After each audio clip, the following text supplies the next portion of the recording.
Hello everyone, ReeferGil here, bringing you a 2-year anniversary update of my system. I thought I'd do this update a little bit different than in the past. I'm going to do a 2-part update. The first part is going to be on the corals. The second part is going to be on the fish and an update on all the equipment. Hope you guys enjoy it, and thanks for watching.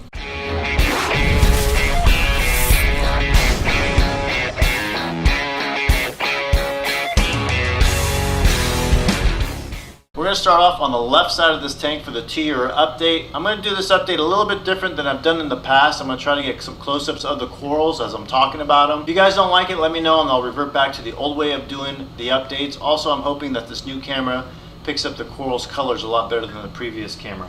The first coral that I want to showcase is the sour apple Monty. You can see what it looks like. And here's some old videos of what it used to look like so you can tell what the coral growth was like. Very, very nice coral, bright green, and it really pops in the system and growing very nicely. The next one I have is an unknown name. It's a red SPS. It has a green trunk on it. You can tell up on the tip it was bleached out a little bit, and that's because the MP40 was blasting it. I have since moved the MP40 out of its way, so hopefully that'll start growing back again. We have a green bird's nest. You can see what it looks like now, and again we'll show you some photos of it or some video of it from the previous updates that I've done in the past. And then right below it is a piece that broke off and started growing on its own, and you can see the size of it now. The purple stylo was originally mounted at this location here. The purple stylo is starting to take off again, once again in this spot here. Here's a look at the Sunset Setosa. You can see how it's spreading out through this rock here, and you can see here in this next clip what it used to look like when I first got it. It's a really cool green and orange colored Setosa and doing great in the system. This one, I don't know the name of it. I just call it a military green SPS because it has that military green tone of color to it. Really nice in the system. Well, a lot of these corals are green, but this green is a lot different than the other greens because it's a deeper, darker green, and it's also growing very nice. The next one I have is a limonade, a fairly new addition to the system. It's doing really nice in the tank. Still a frag, so I'm waiting to see what it does. The orange digitata in the back here, doing very good. Right next to the orange digitata, I have the blue and green SPS. Take a look at what this SPS used to look like when I first got it. It was just a solid green piece of frag. I had no idea it was going to turn into these blue, purples, and green colors that hopefully you can see through the camera now. The strawberry shortcake, doing very well, exploding in growth. It's just encrusting right below it, and you can see that it's starting to grow upwards again in other parts of the areas where it encrusted. And right next to that is also a strawberry shortcake, but it's a different species and it's a little bit of a darker color and still a frag as well, so I'm waiting to see what that looks like when it grows out. Here's what I used to have, a blue SPS here. I went on vacation, came back, and it was bleached out. And then the next thing I knew, the polyps were gone. So this thing's dead, it's coming out of the tank. Cordias are growing here. Again, I'm keeping a close eye on them because they seem to be pretty aggressive towards the SPS corals, so I'm trying to keep them at bay from growing up on top of the rock. The wild caught green acro. This thing is probably one of the fastest growing acros in the tank. You can see what it used to look like and compare it to the size it is now. My pink stylo's bird's nest, doing very well. Lots of white tips, very dark pink coloration to it. Looks really nice in the system. Really like this coral. And then right next to that is the kind of a mustard green SPS. I don't know the name of it either, but it's also a fairly new addition to the system and doing very well. My blue tort, one of my favorite, kept its blue coloration very well and doing really good in the system. I'd like to get a few more blue colored corals in the tank. And then my Tierra de Fuego right below it, and it's doing very well. Still a frag as well, and waiting to see what it does. And then the red dragon, unfortunately when I was trying to mount it, I broke it, so it's now even a smaller piece of frag. And this is a kind of a pink stylo SPS here. I think I'm going to get rid of this guy and make room for something else. Below it I have a meteor shower. You can see the growth on it onto the rock as is crusting right below it. My stubber stag, another one of my favorite corals here. This is also a frag piece. You could see, I don't know if you can see in the video, but it does have like an ice blue tips to it. One of the tips did get browned out again because it was too close to the MP40 and it started getting a brown coloration to it. Moved it to this location here and it's healing very nicely. My green mushroom colony doing very well. They're trying to get out of the way of the green frog spawn right below it.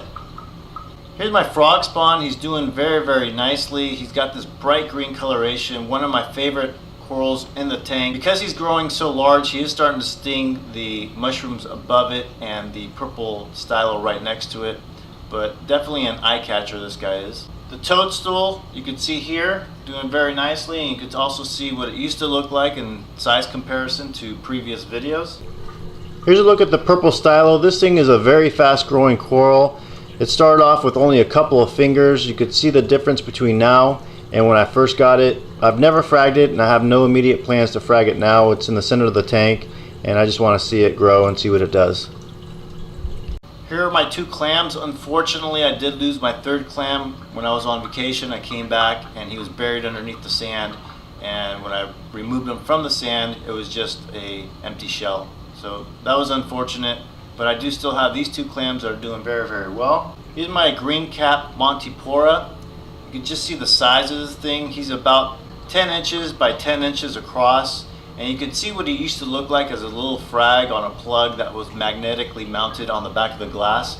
But he is doing very nice, and the colors on this thing is just phenomenal. And the red cap Monty is also doing very well. I've fragged the red cap Monty numerous times and returned him for store credit. I actually get very good store credit for this guy, and he's growing just great in the system.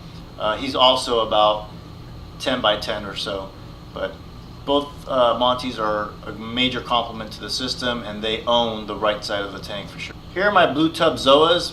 One of my favorite zoas that I have. Really bright blue coloration to them. When I first got them, they were a dull blue color, and after a couple months in the system, they started getting this bright blue coloration that you see. Very nice zoas in the system for sure. And then here's my zoa garden. The main largest rock with zoas. I'm gonna redo that, and I actually have some zoas coming in, and I'll be removing this large piece and getting store credit for my LFS and restarting the zoa garden. That'll be a separate video. My vivid rainbow pallies right below the anemone, they're doing just great. It doesn't seem like the anemone bothers them at all. I watch the anemone tentacles sweep by the pallies and they don't close up or anything. It's just kind of weird that they're not bothered by either the clownfish swimming around them or the anemone. Here are my 2 anemones. They're doing fantastic. They're really starting to complement the system. I referred to them as an ugly looking anemone in the past videos. That's not the case anymore. They're both gorgeous. During the evening hours, they start developing the traditional bubble tips on them, which is new, so I'm looking forward to see what happens with that. Here's my Duncan coral that I purchased from Vivid Aquariums in Southern California, doing very nicely. Several new heads on this thing and looks fantastic in the tank. Here's a green SPS that I have on the right side of the tank. I relocated him over here hoping that he'd do better. When I originally got him, he had purple tips on him. Those purple tips have since disappeared, so I'm hoping that those purple tips come back again. And then I have a green and yellow little frag down here on this rock. I forgot what the name of it is. Somebody mentioned it in one of my previous videos. I looked for it but couldn't find it, but he's really cool. Here's a look at the orange setosa, a quick grower in the system, bright orange. I'm thinking about removing him. He's at the edge of the rock here, and I just want to make room for other types of SPS. That'll do it for this video. I hope you guys enjoyed it. Like I said, stay tuned for the next video. I'll be doing an update on the equipment and also on the fish. If you're new to the channel, please hit that subscription button. Otherwise, leave a comment down below, and we'll see you guys next time. Thanks for watching.